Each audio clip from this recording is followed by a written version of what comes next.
Hey there, multi-prep teachers. You know how professional development never seems to quite get to what we need? It's like, great idea, but how do I make this work when I have 3+ preps to juggle? That's exactly why I created the Simplify Your Preps Collective. It's a free Facebook group built just for teachers like you, where we share tips, resources, and real talk about making multi-prep teaching less overwhelming and more doable. Sound like your kind of space? Head to kristenmasick.com/collective and join us today. Let's simplify together. I will admit that I have not always had simple systems. That has not been my entire life, especially in education. And I also want to let you know that I still work all the time at continually making things simpler in my job, but then also at home with my children and my husband. This idea of being simple or having a simple life, a simple way of teaching, has really been what was the key to help save me as a multiple prep teacher. So I wanted today to go over some of the things that I think of when it comes to simplifying, and what were some of the ways that I was able to simplify when it came to teaching, and they can be some ideas that you might be able to adopt in your own teaching practice. Welcome to the Secondary Teacher Podcast, the podcast for middle and high school teachers juggling multiple preps to get the strategies to reduce overwhelm so that you don't have to choose between being an effective teacher and prioritizing important relationships. I'm your host, Kristen Masick, a 10-year high school engineering teacher, former middle school assistant principal, and teacher coach. Every week, we will discuss strategies, systems, and time-saving tips to help you not only survive but thrive as a multiple prep teacher. A few years ago, I read the book, The Joy of Missing Out by Tanya Dalton. And the basic premise of the book was this idea of deciding what was important in your life, therefore removing things from your life, making things simpler, being more productive, more intentional about the things that you brought into your life, to therefore have a more fulfilling life, and once again, just kind of like enjoying. That's the joy of missing out. So giving up some things so that you can have the best of things. I want to bring that back into things that I did in my classroom, some mistakes that I made, and then some ways that I was able to simplify. So I was working with a teacher this last week, and one of the mistakes that I was reminded of that I told him about was I had created a booklet for my robotics class during the summer. And the idea behind the booklet is that it was going to have a place for all of the bell ringers for the entire year. I had like one of those old school comb binders, and I brought it home and I color coded all of the sections, so I had enough sheets in there for first term, second term, third term. But then I got even more detailed, and I had a specific template that I had used on each of the pages, and it looked great. So it was beautiful, but I ended up ditching it because I had gone into each one of those days and I had written out questions that I wanted them to answer every single time, and I printed that in the book. Well, 2 weeks into the school year, I realized I was not getting the responses, the answers that I wanted from those questions.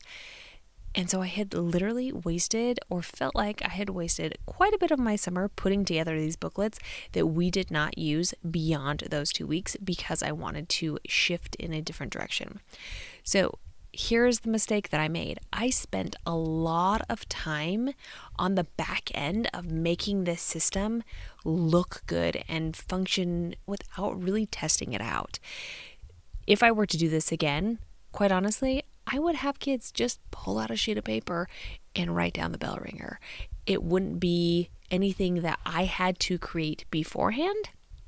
It would be something simple that they could just do every single day. And if I handed them out anything, maybe it was a quarter sheet of paper or something else, and they just turned it into me. And there was nothing pre-done on there, so there wasn't a lot of work for myself. Therefore, simplifying. The other thing, too, going along strand, that same vein, was having graphic organizers. Graphic organizers are great. I'm not going to say that they are not great, but I felt like I had to have a different one for every single thing that I did. I did not choose like one specific graphic organizer that I would use for everything. That's what I would change, is having something like that. Or, quite honestly, your graphic organizer doesn't necessarily have to be printed. So I was in a collaboration meeting today with another one of my teacher coach colleagues, and she simply took a piece of paper and folded it into quarters and was like, here you go. Here's your graphic organizer. Your students, while it's not graphic, it was going to be organized into quadrants, and there was a front side and a back side, and you could literally tell students what to write in each of those.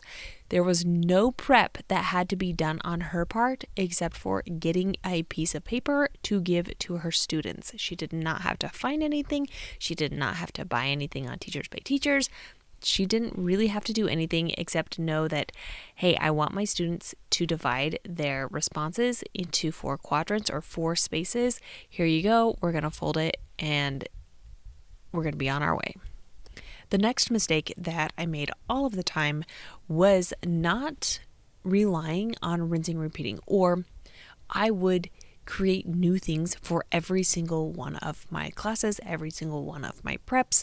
I was doing something different every single class period. So if I was teaching 4 different preps in one day, I was doing 4 different things in one day, rather than coming up with the basic topic that I was going to be teaching in those different classes, because those classes beyond my control were going to be 4 different preps, but then utilizing the same protocols in each one. So for example, I could use any teaching strategy that I felt was working well. Once again, my favorite one that I used all the time because it got my students up and moving and talking with one another was the gallery walk.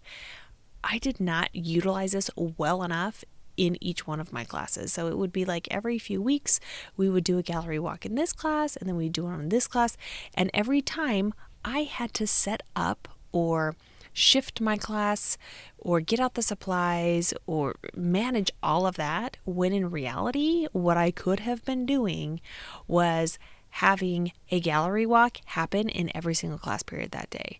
The desks could be arranged a certain way. I could have all the markers already out. Very little prep or switching over between each of my classes. That would have saved me a ton of time and would have really simplified the work and everything that I had to do to prepare for those classes. Now, the last mistake or big mistake that I wanted to share with you on today's episode has to do with grading, because there were a lot of times that I overcomplicated the grading process. So there are lots of different ways that I overcomplicated the grading process. One was making it multi-step from when the students turned something in to when I graded it. So the biggest mistake that I made was having too many steps. So for example, having an assignment that they went on to an LMS and they got the instructions from the assignment there. But then in order for me to assess how they were doing, I had them take a picture and submit it. So now you might think, okay, well, that's not bad. Like, we do that all the time. But let's think about it. I had them in class working, and they were doing it. Usually it was maybe some sort of project where they were sketching. So they were sketching out in their engineering design notebook, and I had them sketch things. And then not only did I have them create the sketches, I had already had the examples up on the wall of what an exemplar would look like at their level for proficiency. I had that up on the wall so students could go and check it, they could look it over, and then I made them take a picture of it and submit it on the LMS. So while they were doing all of that, I do remember I was like planning for other classes because I was drowning. But then later on, I would have to wait for all of those photos to come in to be submitted. And there were students who would always have technical issues, like their Chromebook or whatever they were using to take the photos wasn't working, or they were submitting the wrong file type. So many times, instead of submitting a JPEG, they would submit like a GIF or something else. It caused errors, they would have issues, and then I would finally get to grade it. Okay, so let's go back to this. How could I have made this simpler? There were some great things that I was already doing. So for example, I had an exemplar up on the wall. I had it ready. The students could go self-check. Well, once they self-checked, I literally could have had them show it to me, and it would have taken me 2 seconds to enter it into the gradebook. Or I could have been walking around and just checked on them as I was going around and saw that they were checking things and just verified that what they were checking and self-assessing was working out. I did not need to bring in the LMS into any of it.